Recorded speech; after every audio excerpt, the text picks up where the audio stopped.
Government ఎంప్లాయీగా ఉప్పునుకల మండలంలో government టీచర్గా work చేస్తున్నాను. సో నా ఫస్ట్ చెక్ వచ్చేసి 10 రూపాయలు. కానీ 10 రూపాయలు వచ్చినప్పుడు ఒక ఎంప్లాయీ బిలీవ్ చేశారా? కానీ ఇందులో ఫ్యూచర్ తెలుసుకొని నేను వర్క్ చేస్తున్న నా హైయెస్ట్ చెక్ వచ్చేసి 59,200 రూపాయలు.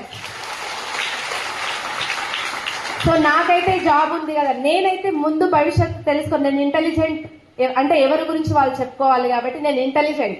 ఎలా అంటే నాకైతే ఉంది, ఆస్తులు కూడా బాగానే ఉన్నాయి, కానీ నాకు 3 కొడుకులు.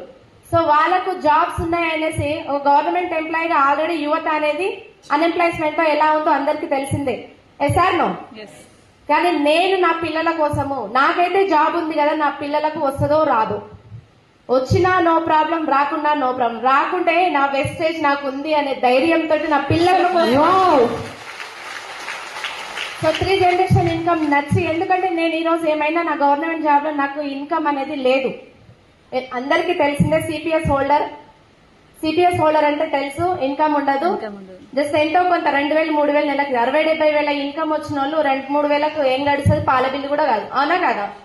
కానీ వెస్టేజ్ లో అదే నేను వర్క్ చేసుకుంటూ 2-3 లక్షలు సంపాదించుకుంటూ నేను ఏమైనా కానీ నా ఫ్యామిలీకి 3 తరాల వరకు కూర్చొని ఇస్తుంది wastage. So thank you so much.